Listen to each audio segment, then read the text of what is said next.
কিছুদিন আগে আমি 40,000 টাকা জরিমানা দিচ্ছি। আমার একটা মেয়েকে দিল, আমি কি করব?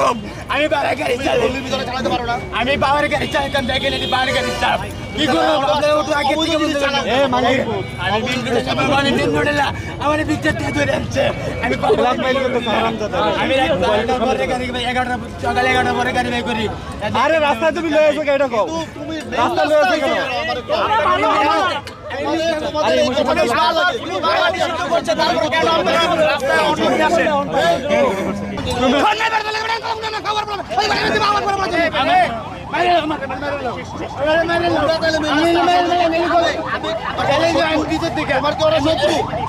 কেন আনবে বলো? তোমাদেরকে বলা হয়েছে তোমরা তোমাদেরকে বহুদিন ধরে বলা হয়েছে তোমরা বের রাস্তা কেন